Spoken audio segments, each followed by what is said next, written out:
तो मूवी की शुरुआत होती है फिल्म सिटी में बने हुए एक हॉरर मूवी सेट से, जहां पर हम देखते हैं एक एक्टर को जो कि अपने प्रीस्ट के रोल के लिए रिहर्सल्स कर रहा था। वो आदमी उस सेट वाले हॉरर हाउस में जाता है और उस ऑनगोइंग हॉरर मूवी की स्टोरी कुछ ऐसी है कि वहां पर एक सिंगल मदर की बेटी को एक भयानक डीमन ने पोजेशन में ले रखा है और प्रीस्ट को उसका ही एग्जॉर्सिज्म करना है, जिसके अंदर उसकी जान को पूरा पूरा खतरा है। और मैं यहाँ पर आपको इस मूवी का नाम नहीं बताऊंगा कि किसकी शूटिंग चल रही थी, लेकिन इस मूवी के अंदर इसका नाम जॉर्ज टाउन प्रोजेक्ट रखा गया था। और अगर आप सच्चे हॉरर फैन हो तो आप बताना कमेंट सेक्शन के अंदर कि यहाँ पर किस कल्ट क्लासिक हॉरर मूवी की शूटिंग चल रही होगी। हालांकि अगर आप नहीं बता पाएंगे तो एंड में तो मैं आपको बता ही दूंगा, तो वीडियो को एंड तक देखते रहना। अब वो आदमी अपने आगे की लाइंस बोलता है और सेट को पूरा देखता है, लेकिन तभी अचानक से ही सेट पर हलचल शुरू हो जाती है और वहाँ के बेडरूम जहाँ पर मेन हॉरर एग्जॉर्सिज्म वाले सीन शूट होने थे, वहाँ पर भी हलचल चालू हो जाती है।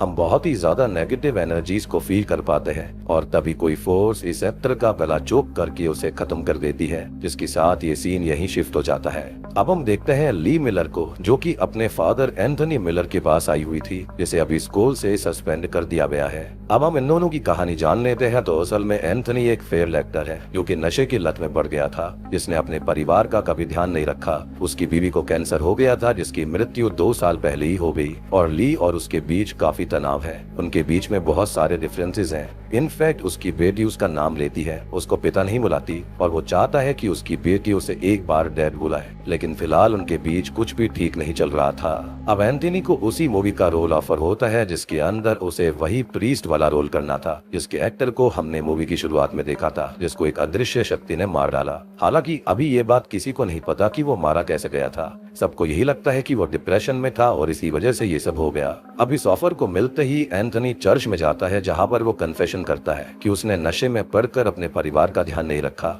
एंथनी और उसकी बेटी के बीच में कुछ भी ठीक नहीं चल रहा है और उसकी बीवी कैंसर से खत्म हो गई थी। वो गॉड में भी यकीन खोता गया था। हालांकि एंथनी की जिंदगी की कई सारी ऐसी हॉरर लेयर्स हैं जो कि आगे खुलती जाएंगी। खैर, अब वो यहाँ पर कन्फेशन में आगे बढ़ते हुए ये कहता है कि अब वो सही रास्ते पर चलना चाहता है, खुद को सुकून, अपनी जा चुकी पत्नी की आत्मा को शांति और अपनी बेटी को एक अच्छा भविष्य और प्राउड फील करवाना चाहता है। अब अगले सीन में वो ली के साथ होता है, जहाँ पर ये दोनों ही थोड़ी बहुत बात करते हैं और ली उसकी रिहर्सल्स के अंदर हेल्प करने लगती है और मूवी के अंदर उसके साथ उसकी पीए ज्वाइन हो जाती है। खैर, इसके बाद ये दोनों ही मूवी सेट पर थे, जहाँ पर एक सीन शुरू होता है और एंथनी को विक्टिम की मदर लिन से बात करनी थी कि वो इस डार्कनेस से पहले भी सामना कर चुका है और वो डेविल से नहीं लड़ सकता, उसकी बेटी को नहीं बचा सकता और ये सारी बातें। अब डायरेक्टर उससे कहता है कि उसको अपनी फीलिंग्स को, एक्सप्रेशंस को और डीप ले जाना पड़ेगा और अपने बैड एक्सपीरियंसेस को बाहर लाना पड़ेगा, तो वो अपने एक्सपीरियंसेस को शेयर करे। अब वो बताता है कि उसकी बीवी की 2 साल पहले मौत हुई और उसके बाद वो 2 साल तक रिहैब में रहा क्योंकि वो ड्रिंक और ड्रग्स करता था। उसको एडिक्शन बहुत ही भयानक हो गई थी,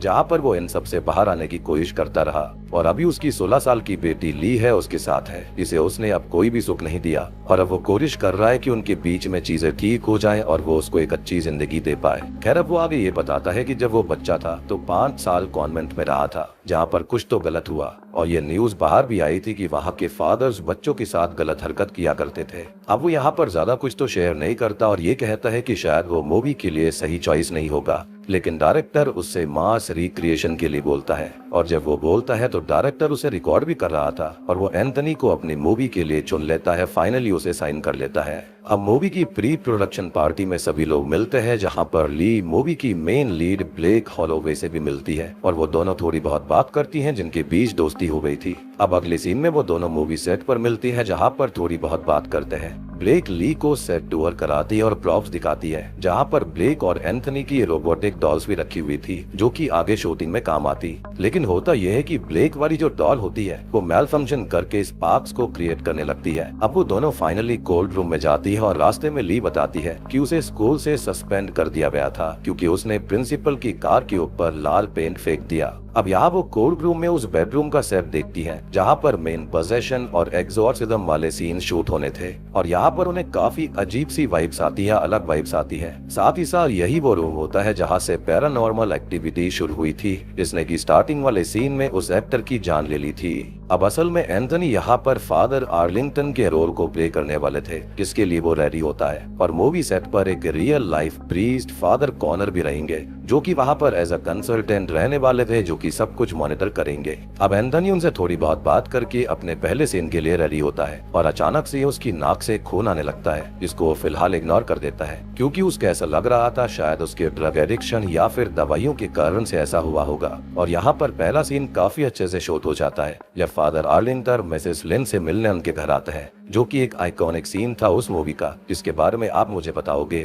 खैर अब रात को ली घर पर थी, जो कि ब्लेक की सोशल मीडिया प्रोफाइल चेकआउट कर रही थी कि तभी उसे पीछे से आवाज आती है, तो वो बाहर जाकर चेक करती है तो हॉल का दरवाजा लॉक हो रखा था। अब वो वापस आने लगती है तो किचन के नलके से पानी लीक कर रहा था, उसकी आवाज उसको आ रही थी, लेकिन अचानक से ही उसे दरवाजा खुलने की आवाज आती है, जो कि पहले लॉक था लेकिन अब वो खुल चुका था। वो चेक करती है तो वहाँ कोई नहीं होता, लेकिन जब वापस आती है तो उसे हॉलवे में उसका पिता एंथनी मिलता है, क्योंकि असल में स्लीप वॉकिंग कर रहा था। और तभी वो उसको जगाती है तो वो एक पल के लिए ब्लैकआउट होकर घबरा सा जाता है, जिसको वो संभालती है। और फिलहाल ये दोनों इस चीज को नॉर्मल लेते हुए इसको सिर्फ स्ट्रेस समझते हैं, क्योंकि आज का दिन उनके लिए काफी हेक्टिक था और काफी बड़ा भी था। अब आ जाता है शूट का दूसरा दिन और यहाँ पर टोनी को एज फादर आर्लिंगटन अपने को स्टार जो कि जूनियर पार्टनर प्रीस्ट होने वाले थे, उनसे बात करनी थी, जहाँ पर वो ये कहते हैं कि वो इस एक्सॉर्सिज्म को नहीं कर सकते, डेविल और इस पोजेशन से नहीं लड़ सकते, लेकिन उनका जूनियर जो उनको मनाता है, उनकी फेथ को रिस्टोर और स्ट्रॉन्ग करता है। और यहाँ पर ही खाली एक्ट चल रहा है। और अब तक तो यहाँ पर ट्रू हॉरर फैन समझ गए होंगे कि यहाँ पर कौन सी मूवी की शूटिंग चालू है, और अगर आप अभी भी नहीं समझे हो तो आप अभी हॉरर में बच्चे हो। खैर अब एंथनी ज्यादा अच्छी से चीजें पुल ऑफ नहीं कर पा रहा था, तो डायरेक्टर उसको समझाता है कि उसे अंदर से अपने बुरे एक्सपीरियंसेस को बाहर लाना है, उनसे ही असली एक्ट ट्रिगर हो पाएगा, वो सही से डिलीवरी कर पाएगा। और ये बताकर डायरेक्टर जाने लगते हैं कि तभी उसके जस्ट पास एक बड़ी सी लाइट गिर जाती है। थोड़ी हलचल होती है, लेकिन सभी लोग इसको एक टेक्निकल ग्लिच समझकर अपने काम पर लग जाते हैं। अब एंथनी अपने डायलॉग प्रैक्टिस के लिए जाता है, लेकिन उसकी जो बुकलेट होती है वो बिगड़ी हुई थी, उसके ऊपर अजीब सी बातें लिखी थी, ड्राइंग्स भी बनी हुई थी और उस पर डेविल की पिक्चर्स के साथ ये लिखा था कि वो जानता है कि उससे एंथनी को बचाया नहीं जा सकता। अब किससे नहीं बचाया जा सकता, कैसे नहीं बचाया जा सकता, ये हमको अभी नहीं पता है। साथ ही साथ उसके ड्रॉर के अंदर एक होली क्रूसीफिक्स भी था, और इस होली क्रूसीफिक्स को हम उसके बचपन वाले फ्लैशबैक में भी देखते हैं, जब वो फादर्स चेम्बर में रात को अकेला जाता है और वहाँ पर उसके साथ कुछ गलत, भयानक और डरावना हुआ था। और अब ये सब क्या है, इसके बारे में हमको आगे जानने को मिलेगा। अब अगले सीन में वो घर पर था और ली से बात कर रहा था, जहाँ पर वो ये कहती है कि उसे दिक्कत कहाँ पर आ रही है, वो डायलॉग्स को डिलीवर क्यों नहीं कर पा रहा। तो वो कहता है कि उसे एक्सॉर्सिज्म के rites as in dialogues read करने में दिक्कत है, जिस पर वो ये कहती है कि इसका मतलब उसका उन पर फेथ नहीं है, तो उसे उन पर यकीन करना होगा, जिसके चलते वो उसको इजीली पुल ऑफ कर लेगा, जिस पर यहाँ पर एंथनी भी एग्री करता है। अब जैसे ही एंथनी खड़ा होता है तो उसे चक्कर आने लगते हैं और वो अपने रूम में चला जाता है ताकि वो थोड़ा सा आराम कर पाए, लेकिन ली नोटिस करती है कि वो अजीब सा बर्ताव कर रहा है और वो बेसमेंट में चला गया था, अपने रूम में नहीं गया था। जहाँ पर वो उसकी पीछे जाती है तो वहाँ पर वो वही राइट्स को चैंट कर रहा होता है और वो उन्हें रिकॉर्ड भी करती है, लेकिन उसका फोन नीचे गिर जाता है, जिसके साथ ही हलचल शुरू हो गई थी। खैर अब बेसमेंट के अंदर जाने पर उसे वहाँ पर नेकेड एंथनी शावर के नीचे दिखाई देता है, जो कि वहीं पर पी भी कर देता है और उसकी ओर एक झटके में उसके सामने आ जाता है, जिसकी आंखें सफेद हो गई थी और वो एक डेविलिश वाली स्माइल करते हुए बहुत ही तेजी से ऊपर चला जाता है और ऊपर जाकर भी इविल नजरों से उसे एक टक देखता रहता है, जिससे कि यहाँ पर ली बहुत ही ज्यादा डर जाती है। अब तभी वो होश में आकर शावर लेने जाता है और पीछे से उसकी बेटी चिल्लाती है कि उसने अभी अभी मेडिसिन चेंज करी है, तो ये उसके साइड इफेक्ट्स होंगे, तो वो जल्दी से जल्दी डॉक्टर के पास जाए। लेकिन हम उसकी बॉडी पर अजीब से जख्मों को देख पाते हैं, जो कि शॉकिंगली अपने आप गायब भी हो गए थे। अब आ जाता है 11th डे ऑफ शूट, जहां पर एंथनी की टेस्ट फुटेज डायरेक्टर, प्रोड्यूसर और क्रू को दिखाई जाती है, लेकिन किसी को भी उसकी एक्टिंग में जान नजर नहीं आ रही थी और ये देखकर ली काफी अपसेट हो जाती है। यहाँ पर फादर कॉनर भी थे, जो कि उससे बात करते हैं कि क्या उसे मूवी में चल रही चीजों पर यकीन भी है या फिर नहीं। तो वो कहती है कि पहले नहीं था, लेकिन अब वो कुछ कह नहीं सकती। वो रात को अब ब्लेक के साथ थोड़ा सा टाइम बिताती है और उसमें थोड़ी इन्वेस्टर भी हो रखी होती है। वहीं पर हम एंथनी को भी देख पाते हैं, जो कि अब फिर से ड्रिंक करने लगा था और काफी कुछ अजीब हरकतें कर रहा था। खैर अब रात को ली घर आती है तो उसे अंधेरे में बैठा हुआ एंथनी मिलता है जो कि खून से लथपथ था और वो उसे देखकर ये कहती है कि उसने फिर से सब शुरू कर दिया है और वो गुस्सा हो जाती है, उस पर चिल्लाती है, जिस पर एंथनी कहता है कि उसे अभी भी वो सब चीजें यानी कि वो सब ट्रॉमा लिखता है और इसलिए वो सोता ही नहीं है, सो ही नहीं पाता क्योंकि वो उसे फेस नहीं करना चाहता। इस पर वो कहती है कि ये कोई सॉल्यूशन नहीं है और वो जो चाहे वो करे, वो उसके साथ नहीं रह सकती। इस पर सडनली वो बहुत ही ज्यादा एग्रेसिव हो जाता है और उसके गुस्से के इम्पैक्ट से इतनी तेज हलचल होती है कि पूरे रूम के अंदर रखे हुए ग्लास टूट जाते हैं और अब अचानक से वो खड़ा हो जाता है और अपनी ईविल आइज के साथ चलता हुआ अपनी बेटी के पास आता है और कहता है कि वो कहाँ जाएगी, उसके पास में स्कूल नहीं है, माँ नहीं है और उसके पास सिर्फ वही है यानी कि उसका पिता। जिस पर यहाँ पर ली काफी डर जाती है और गुस्से से ये कहती है कि वो उससे दूर रहे और ये बात ली ने आज भी उसका नाम लेकर ही बोली थी, जिस पर गुस्से में आकर एंथनी ये कहता है कि उसका नाम एंथनी नहीं है बल्कि वो उसे पिता कहकर बुलाए और इस बार वो सिर्फ एक ही लाइन कहता है, वो भी अपनी भारी ईविल आवाज में, जो कि उसकी बेटी के दिल को दहला देने के लिए काफी होती है। वो क्लियरली बोलता है कि उसका नाम एंथनी नहीं है और हम समझ सकते हैं कि वो क्या कहना चाह रहा था, यानी कि यहाँ पर क्लियरली नजर आ रहा था कि उसके अंदर किसी न किसी डीमन या फिर कुछ ना कुछ उसको हो चुका है।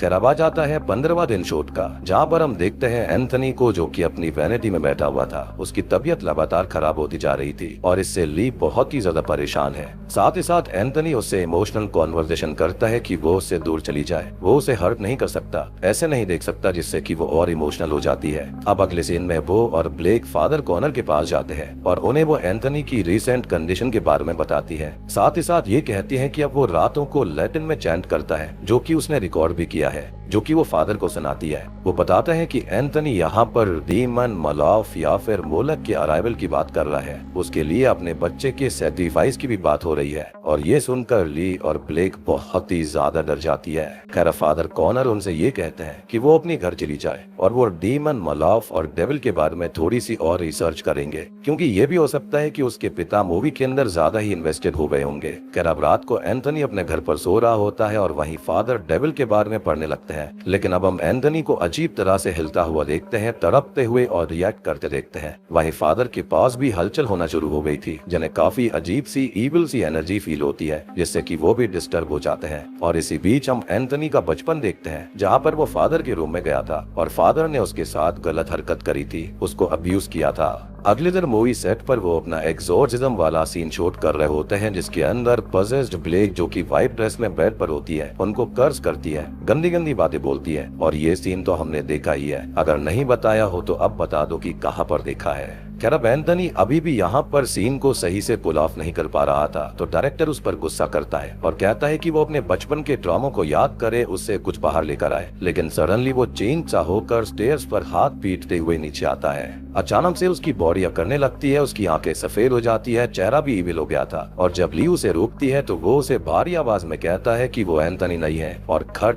खट खट खट अपना सर टेबल पर मारने लगता है, जिसको देखकर सबके होश उड़ जाते हैं और अब वहाँ पर फिर से हलचल होना और लाइट्स का फ्लिकर होना चालू हो गया था। अगले सीन में डायरेक्टर जो से बात करता है कि वो एंथनी के रोल को रिप्लेस कर दे, जिस पर वो मान जाता है। लेकिन रात को जब वो रिहर्सल्स कर रहा होता है तो वहाँ पर इविल एंथनी आकर उसकी आंखों में कांच डालकर उसे बुरी तरह से खत्म कर डालता है। अब अगले सीन में वो घर पर था, जिसे ली दवाई देती है और वो उसकी हालत से बहुत ही परेशान थी और यहाँ पर ब्लेक भी थी, जो की बहुत ही ज्यादा परेशान थी क्योंकि जो की मौत की वजह से अब मूवी बंद हो गई है।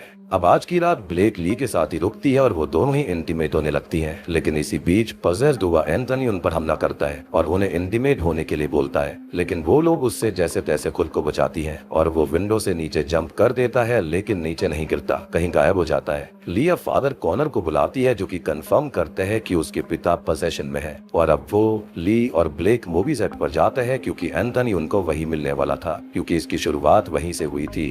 यानी कि यहाँ पर ब्लेक और ली दोनों ही लेस्बियंस होती हैं, या फिर ये कहे कि उन दोनों के मन में ही एक दूसरे के लिए फीलिंग्स उमड़ गई थी। खैर फादर उनका एक्सॉर्सिज्म करने के लिए कोर्ट रूम में जाते हैं, जहाँ पर सडनली ब्लेक गायब हो जाती है, जिसको ढूंढते हुए ली भी कोर्ट रूम में पहुंच गई थी। तो यहाँ पर उसे कोई भी नहीं मिलता और फादर कॉनर की बाइबल दूर पड़ी हुई थी, वो उसे उठाती है और अब वहाँ पर पजेस्ड हुआ एंथनी प्रकट हो जाता है, जिसको देखकर वो सीधा प्रेयर्स ही करने लगती है। लेकिन शॉकिंगली वो उसके साथ प्रेयर्स रीड करते हुए ये कहता है कि वो सब सदियों से सुनता आ रहा है और अब उस पर इन सब का कोई असर नहीं होता। वो उससे कहती है कि वो एंथनी को छोड़ दे, लेकिन यहाँ पर जो उसके अंदर डीमन होता है यानी कि मोलक होता है, लेकिन डीमन ये कहता है कि उसे वो चाहिए, जिस पर यहाँ पर ली कहती है कि वो उसे मार रहा है। तो डीमन साफ बोलता है कि एंथनी तो सालों से अंदर से मरा हुआ ही है। अब वो उस पर हमला करता है, लेकिन उसके हाथ में होली क्रूसिफिक्स था जो कि वो उसके सर पर लगा देती है, जिससे कि वो बर्न होकर उसे ड्रॉप कर देता है। और यहाँ पर फादर कॉनर और ब्लेक भी मौजूद थे जो कि पैरालाइज्ड हो रखे थे, लेकिन वो भी अब होश में आ जाते हैं, यानी कि डीमन का असर यहाँ पर हुआ था,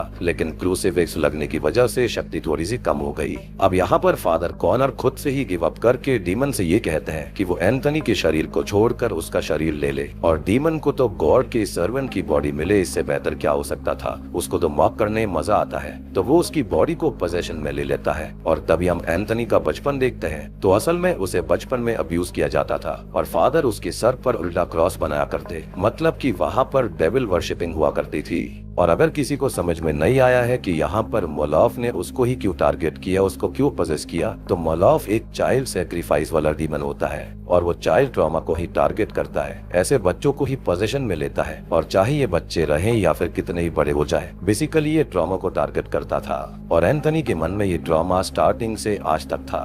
कह फादर कॉनर के शरीर के अंदर मोलॉफ एंथनी पर हमला करता है, लेकिन एंथनी अब फाइनली प्रेयर्स करते हुए उसके सर पर होली क्रूसिफिक्स टैप कर देता है, जिससे कि डीमन जलकर राख हो जाता है। यानी कि यहाँ पर एंथनी ने अपने अंदर की ट्रॉमा को खत्म कर दिया था। लेकिन हम जानते हैं कि ईविल इतनी आसानी से कभी नहीं मरता। अब मूवी के एंडिंग सीन्स के अंदर हम एंथनी और ली को देखते हैं, जहाँ पर वो अपनी जिंदगी को सही करने में लगे हुए थे, और एंथनी ने अब रेगुलरली चर्च जाना शुरू कर दिया था। वहीं अब ली इसी हादसे के ऊपर एक मूवी को लिख रही होती है, यानी कि अब वो लोग इससे भी पैसा कमाने वाले थे।